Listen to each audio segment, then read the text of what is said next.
LK 3.1 Menyusun Best Practice. Menyusun cerita praktik baik, best practice menggunakan metode STAR, situasi, tantangan, aksi, refleksi hasil dan dampak terkait pengalaman mengatasi permasalahan siswa dalam pembelajaran. Adapun lokasi pembelajaran yang saya ambil, yakni di SMP Negeri 4 Kaliorang.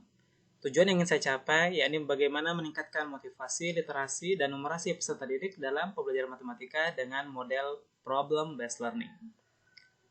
Oke, untuk situasi, kondisi yang menjadi latar belakang masalah, yakni pertama rendahnya motivasi peserta didik terhadap pembelajaran matematika. Kemudian, pemahaman peserta didik terhadap konsep dan permasalahan matematika kontekstual masih rendah. Dan yang ketiga, keterampilan peserta didik dalam memecahkan permasalahan matematika masih rendah. Mengapa praktik ini penting untuk dibagikan? Menurut saya, karena pada kenyataan di lapangan masih banyak rekan-rekan guru yang mengalami permasalahan yang sama dengan permasalahan yang saya alami.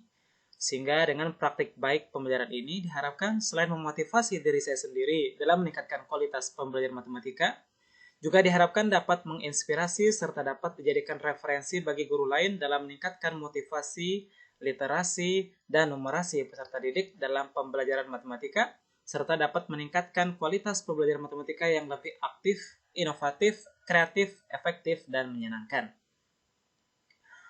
Apa menjadi peran dan tanggung jawab saya dalam praktik ini? Saya sebagai guru yang melaksanakan tugas mendidik dan mengajar mempunyai tanggung jawab untuk menciptakan proses pembelajaran yang berpusat pada peserta didik dengan kreatif, inovatif, menarik, dan menyenangkan dengan menggunakan model, metode, serta media pembelajaran yang berbasis IT, sehingga dapat memotivasi peserta didik dalam mencapai tujuan pembelajaran dan hasil belajar yang lebih optimal. Untuk tantangannya, apa saja yang menjadi tantangan dalam mencapai tujuan tersebut? Berdasarkan hasil kajian, analisis dan kajian literatur serta wawancara, diperoleh beberapa tantangan yang dihadapi. Pertama, bagaimana guru dapat meningkatkan motivasi peserta didik dalam pembelajaran matematika? Dalam meningkatkan motivasi belajar peserta didik, guru seyogyanya terus mengasah pemahaman, kemampuan, dan keterampilan dalam menerapkan model pembelajaran yang inovatif, metode pembelajaran yang variatif, serta menggunakan media pembelajaran yang menarik dan menyenangkan. Tantangan yang kedua, yakni bagaimana guru meningkatkan literasi peserta didik dalam menanamkan pemahaman konsep matematika. Dalam meningkatkan literasi peserta didik, guru seharusnya terus mengasah pemahaman, kemampuan, dan keterampilan dalam menyajikan contoh dan latihan soal cerita yang bersifat kontekstual melalui pengembangan RPP, PPT, serta bahan ajar sebagai bagian dari penanaman konsep. Dan tantangan yang ketiga, yakni bagaimana guru dapat meningkatkan numerasi peserta didik dalam memecahkan permasalahan matematika. Dalam meningkatkan numerasi peserta didik, untuk itu guru senantiasa mengasah pemahaman, kemampuan, dan keterampilan dalam menjelaskan cara penyelesaian soal-soal cerita kontekstual melalui pengembangan LKPD. Siapa saja yang terlibat dari ketiga tantangan yang tersebut? Dapat disimpulkan bahwa tantangan yang dihadapi berhubungan dengan kompetensi yang saya miliki, yakni sebagai guru, yakni kompetensi pedagogik dan kompetensi profesional. Sedangkan tantangan yang berasal dari peserta didik adalah motivasi belajar peserta didik yang rendah. Untuk aksinya, langkah-langkah apa yang dilakukan dalam menghadapi tantangan tersebut? Ini pertama, guru menerapkan model pembelajaran problem-based learning. Strategi yang dilakukan dalam menerapkan model pembelajaran PBL ini, yakni dengan memahami karakteristik peserta didik serta karakteristik materi yang akan disampaikan. Kemudian selanjutnya, guru menggunakan model menjadi PBL dengan memiliki sintaks-sintaks sebagai berikut. Pertama, mengorientasikan peserta didik pada masalah. Kedua, mengorganisasikan peserta didik untuk belajar. Tiga, membimbing menjadikan individu atau kelompok. Empat, mengembangkan dan menyajikan hasil karya. Dan yang kelima, menganalisis dan mengevaluasi proses pemecahan masalah, termasuk di dalamnya, yakni guru memberikan penilaian dari aspek pengetahuan, sikap, dan keterampilan peserta didik dalam proses pembelajaran di kelas. Sedangkan proses dalam menerapkan model PBL ini adalah guru mempelajari bagaimana sintaks-sintaks pada model PBL, mempelajari bagaimana aktivitas guru dan peserta didik pada setiap langkah-langkahnya, selanjutnya mencari ide dalam menyusun skenario, aktivitas kegiatan, mengikuti langkah-langkah pada model PBL. Kemudian sumber daya yang diperlukan dalam menerapkan model pembelajaran PBL ini, yakni bagaimana pemahaman, kemampuan, dan keterampilan guru terkait model pembelajaran PBL yang akan diterapkan, serta kemampuan guru mendesain aktivitas kegiatan belajar setiap sintaksnya. Oke, langkah-langkah yang kedua, yakni menggunakan metode pembelajaran yang variatif. Strategi yang dilakukan dalam menggunakan metode pembelajaran variatif, yakni mengkombinasikan pembelajaran dengan metode tanya-jawab, pemberian pertanyaan pemantik, diskusi dalam kelompok, presentasi dan memberikan tanggapan, serta pemberian umpan balik yang positif dari guru dan peserta didik. Proses penggunaan metode pembelajaran variatif ini diawali dengan mendesain persiapan perangkat pembelajaran berupa RPP, bahan ajar, PPT, dan LKPD. Selanjutnya, guru membuat skenario dalam penyajian materi, aktivitas kegiatan belajar, serta poin-poin penting dalam langkah-langkah pembelajaran. Kemudian sumber daya yang diperlukan dalam memilih metode pembelajaran variatif ini, yakni antara lain pemahaman, kemampuan, dan keterampilan guru terkait variasi metode pelajaran yang akan digunakan, kemampuan guru mendesain perangkat pembelajaran, serta kemampuan guru dalam menguasai materi pembelajaran. Oke, untuk langkah yang ketiga, menggunakan media pembelajaran berbasis IT yang menarik. Strategi yang dilakukan dalam menggunakan media pembelajaran dengan merancang media pembelajaran yang sesuai dengan karakteristik peserta didik dan karakteristik materi. Selain itu juga, bagaimana guru mendesain media pembelajaran sesuai kreativitas yang dikuasai. Proses penggunaan media pembelajaran berbasis IT menarik ini diawali dengan memetakan kebutuhan media yang akan digunakan. Selanjutnya, membuat media pembelajaran semenarik mungkin, baik berupa gambar, video, bahan PowerPoint, maupun kuis atau soal evaluasi. Dan sumber yang diperlukan untuk menggunakan media pembelajaran yang menarik ini, guru harus memiliki keterampilan dalam menggunakan IT, kelengkapan sarana seperti laptop, serta akses internet yang memadai. Dan refleksi hasil dan 4. Bagaimana dampak dari aksi dari langkah-langkah yang dilakukan? Bahwasanya dampak dari aksi dan langkah-langkah yang dilakukan ini menunjukkan hasil efektif dapat dilihat dari yang pertama, bahwa penerapan model pembelajaran PBL dapat meningkatkan kualitas pembelajaran yang berpusat pada peserta didik, sehingga peserta didik lebih aktif berinteraksi dan berkolaborasi dalam diskusi kelompok serta menumbuhkan keterampilan berpikir kritis. Dampak yang kedua, bahwa penggunaan materi pembelajaran yang bervariatif, yakni seperti tanya jawab, memberikan pertanyaan pemantik, diskusi dalam kelompok, presentasi dan memberikan tanggapan, serta pemberian umpan balik yang positif, sangat efektif untuk meningkatkan keaktifan serta motivasi terdidik dalam mengikuti pembelajaran. Dan dampak yang ketiga, yakni bahwasanya penggunaan media pembelajaran yang berbasis IT yang menarik dapat membuat peserta didik lebih termotivasi, tertarik, dan antusias dalam mengikuti pembelajaran, serta dapat menguasai materi dengan lebih mudah. Bagaimana respon orang lain terkait dengan strategi yang dilakukan? Respon peserta didik terhadap kegiatan pembelajaran ini adalah sangat senang dan nyaman dalam pembelajaran. Hal ini dapat dilihat selama proses pembelajaran berlangsung serta saat kegiatan refleksi di akhir pembelajaran. Pada kegiatan refleksi, peserta didik menyampaikan bahwa pembelajaran sangat menarik, perasaannya senang, dan materi dapat dipahami dengan mudah. Apa yang menjadi faktor keberhasilan dari strategi yang dilakukan? Faktor keberhasilan dalam pembelajaran ini sangat ditentukan oleh kemampuan dan keterampilan guru dalam menerapkan model pembelajaran PBL yang berpusat pada peserta didik, metode pembelajaran yang bervariatif, serta penggunaan media pembelajaran berbasis IT yang menarik. Secara keseluruhan, apa yang dapat diambil dari pembelajaran ini? Bahwasanya untuk meningkatkan motivasi, literasi, dan numerasi peserta didik dalam mengikuti pembelajaran matematika, saya sebagai guru, seyogyanya harus terus belajar, lebih kreatif dan inovatif. Hal ini dapat dilakukan dengan menerapkan model pembelajaran berinovatif seperti PBL, memilih metode pembelajaran bervariatif, serta menggunakan media pembelajaran berbasis IT yang menarik dan menyenangkan bagi peserta didik.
keluar. Pada pertemuan sebelumnya, kita sudah mempelajari tentang penjumlahan dan pengulangan bentuk aljabar. Maka sebagai kelanjutannya, hari ini kita akan pelajari tentang perkalian bentuk aljabar.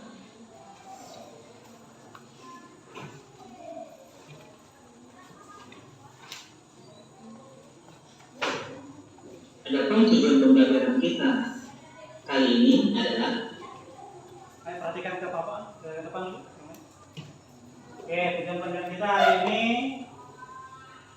adalah diantaranya, maka diharapkan setelah pembelajaran selesai, kalian dapat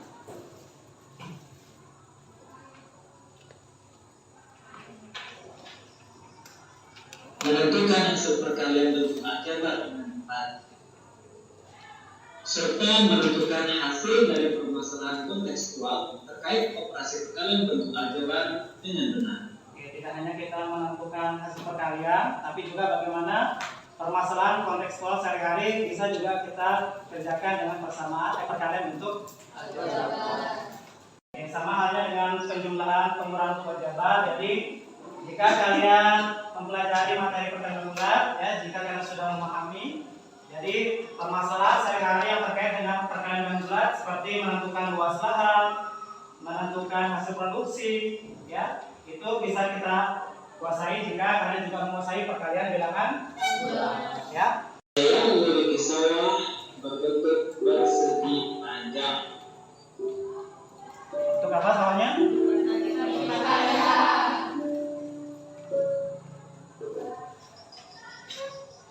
Dengan panjang 4x tambah 2 meter. Panjangnya 4x tambah 2 meter, ya. Kemudian Dan lebarnya 2x tambah 1 meter. ya, bisa dibedakan ya panjang dan lebar, ya. Berapakah luas sawah Pak Medo jika dinyatakan dalam bentuk aljabar? Oke, kita bisa menentukan luas sawah, ya, dengan pendekatan luas persegi panjang. Untuk menjawab permasalahan di atas, kalian harus mengetahui terlebih dahulu rumus dari luas persegi panjang. Nah, masih ingatkah kalian tentang rumus luas persegi panjang? Panjang kali lebar. Oke, berikutnya kita masukkan, ya, yang diketahui tadi panjang dan lebar dalam rumus luas persegi panjang. Bisa dikasih, ya. Oke, tadi panjangnya berapa? 4x tambah 2. Dan lebarnya 2x tambah 1. Maka kita apa? Dikalikan. Oke, kalikan, ya.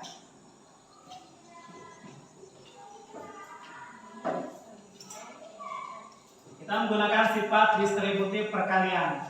Sifat distributif dua suku, ya. Tadi kan kita punya luas sawah apa? Panjangnya berapa? 4x tambah 2 dikalikan 2x plus 1. Oke, kalau menemukan seperti ini apa kemarin? Apa yang pertama kali dikalikan? 4x kalikan 2x. Berapa 4x kali 2x? 8x. X-nya ada berapa? 8x pangkat 2. Ya, benar, ya. Berikutnya apa dikalikan lagi? 4x dengan 1. Oke, betul. 4x dengan 1 berarti berapa hasilnya? Positif atau negatif? Negatif. Positif. 4x tambah 1 berarti berapa? 4x. Berikutnya apa dikalikan? 2 dengan 2x. Berapa hasilnya 2 kali 2x? 4x. Oke, berikutnya apa yang terakhir? 2 kali 1. Berapa 2 kali 1? 2. Oke, bisa, ya? Oke, ada yang sejenis sukunya? Oke, kita kumpulkan suku yang sejenis. Proyektornya mati, ya. Tadi kita punya panjang 4x tambah 2 kalikan lebarnya 2x tambah 1. Tadi pertama perkaliannya apa hasilnya? 8x pangkat 2. Berikutnya 4x. Ini 4x.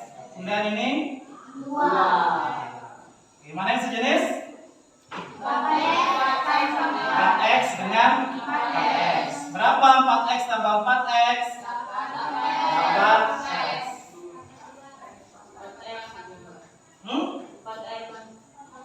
8x ya, bukan perkalian ya. Jadi 8x tambah 2. Jadi kita bisa ketahui luas sawah siapa tadi? Pak Ejo adalah 8x pangkat 2 ditambah 8x tambah 2. Sekarang kita diskusi kelompok ya.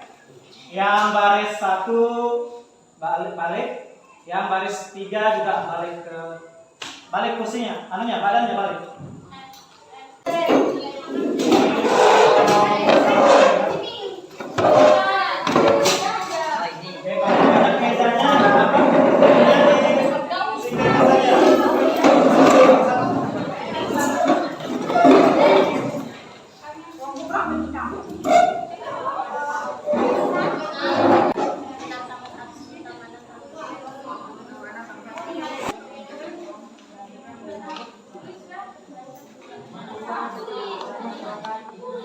Ya, diskusi sama-sama. Ayo, sama-sama. Kalau kurang jelas, tolong ditanyakan. Oke, sudah terima semua soalnya? Oke, coba. Di dalam sebuah kantong terdapat 10 apel, 7 jeruk, dan 1 mangga. Lalu dari kantong tersebut diambil 3 jeruk dan 4 apel sebanyak 2 kali. Selanjutnya, kantong itu ditambahi isinya dengan 2 apel dan 1 mangga sebanyak 3 kali. Berapakah isi kantong itu sekarang? Nyatakanlah ke dalam bentuk aljabar yang paling sederhana. Oke ya. Pertama ada 10 apel, 7 jeruk, 1 mangga. Kemudian diambil. Kalau kemarin soal cerita sama seperti yang pertama dulu, kalau dia pecah, dimakan, diambil, maka operasinya apa? Ditambah apa dikurang? Kemudian kantong itu ditambahi, berarti ya. Oke, sekarang dikerjakan di LKPD-nya ya. Oke, kerja diskusi sama-sama. Ayo, sama-sama. Dikali berapa tadi? Kita bagi sebanyak berapa? Jadi sebanyak berapa? Ya. Oke, baru dikumpulkan. Kalau sudah 3 pertama kumpulkan sini, baru di hasil kalinya ya, seperti tadi ya, kalian tadi.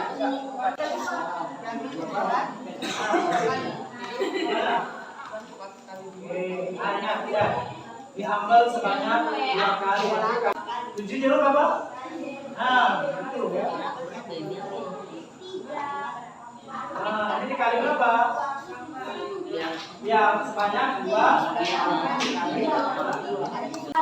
Ini tulis lagi di bawah.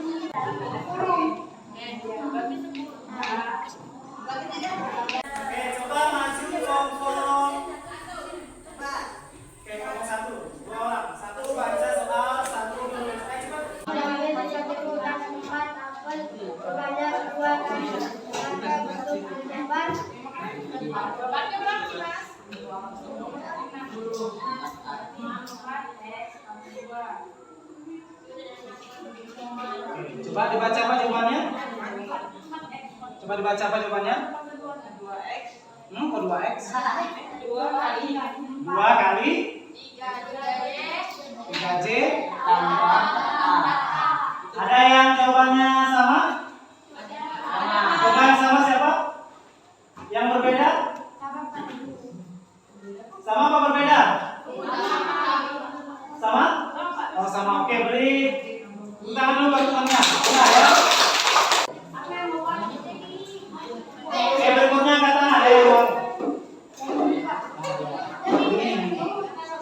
Baca. Siapa yang baca? Nah, baca.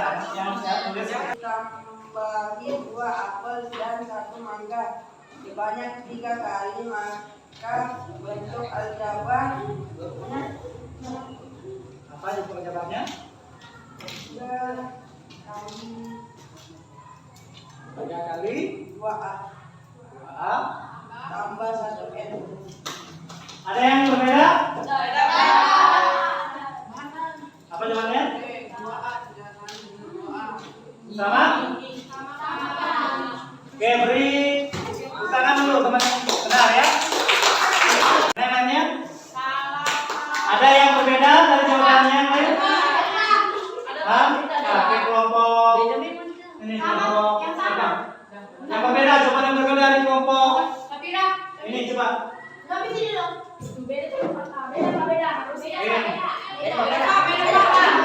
yang berbeda dulu, yang berbeda ya. Kita lihat dulu. Yang berbeda. Perhatikan Anda Bapak.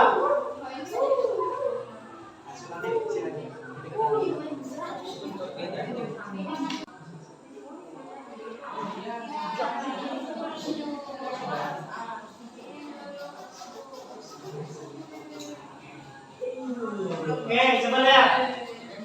Jawaban kelompok ya. Ya, kan tinggal disalin lagi kan jawabannya kan? Iya, Pak. Tulis lagi. Ya, jadi yang benar adalah yang kelompok. Nah, oke, kita bukan dulu namanya. Oke, beri dulu. Satu, ya, seperti tadi. 2x kuadrat tambah 2x. Nah, ingat perhatikan skemanya ya. Mananya kemana-kemana, perhatikan negatifnya. Sampai sini dulu kan tanyakan? Tidak ada? Betul? Paham semua? Oke, coba sekarang saya kasih soal ya. Oke, coba buka buku tugasnya karena kita tidak punya banyak waktu. Coba ditulis soalnya. Oke, tulis soal yang nomor 3. Ya. Soal nomor 3 tulis dulu.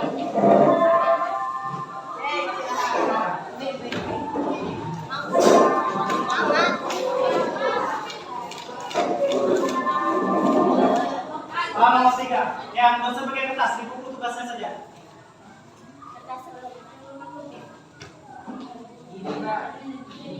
Beri salam.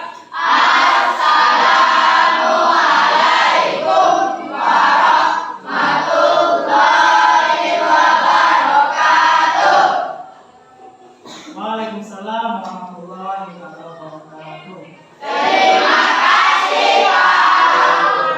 Oke, boleh istirahat.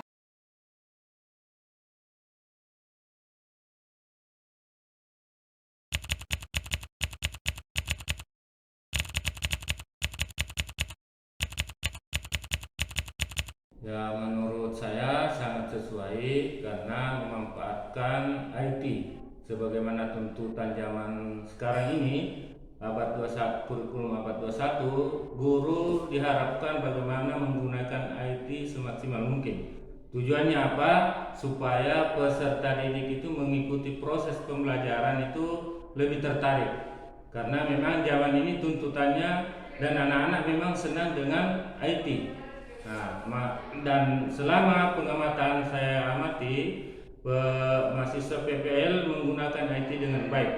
Kemudian dalam proses belajar mengajar, peserta didik dijadikan pusat pembelajaran, bukan guru yang jadi pusat. Sebagaimana sekarang ini sering guru menggunakan metode ceramah, yang mana pusat pembelajaran itu dijadikan terjadi pada guru. Nah, selama dalam proses pembelajaran ini, siswa jadikan pusat. Kemudian metode yang digunakan sangat menarik sehingga siswa-siswa ini tertarik dan bersemangat dalam proses pembelajaran. Begitu juga dalam pelaksanaan tugas-tugas, mengerjakan tugas, siswa sangat aktif karena dengan menggunakan metode yang menarik.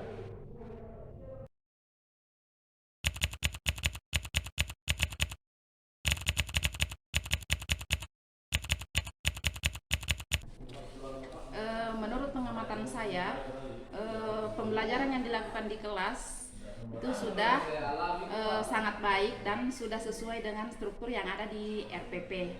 Mulai dari pendahuluan, berbagi kelompok, motivasi, dan cara mahasiswa PPL memotivasi siswa itu sudah sangat luar biasa sehingga siswa dapat mengikuti pembelajaran dengan baik.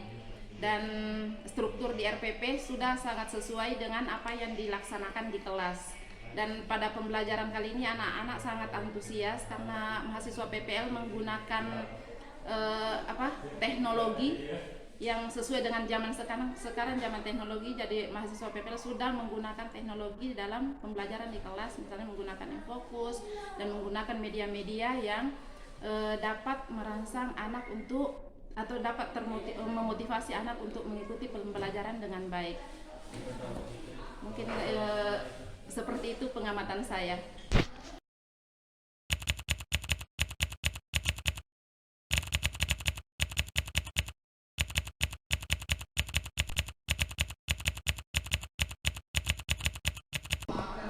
Menurut saya sudah bisa meningkatkan nilai hasil belajar siswa karena mulai dari metode, kemudian model yang digunakan sudah sesuai, dan pemaparan materi yang disajikan sangat mudah dipahami, dan contoh-contoh yang diberikan kepada siswa itu sangat mudah dipahami oleh siswa, sehingga ketika diberikan soal latihan mereka mudah mengerjakan sehingga secara otomatis dapat meningkatkan hasil belajar siswa itu sendiri.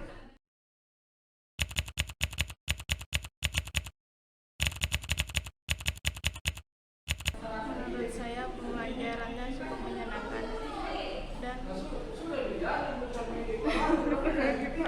dan kami diberi penjelasan melalui PowerPoint. Menurut saya pembelajaran ini sangat menarik dan menyenangkan sehingga mudah dipahami.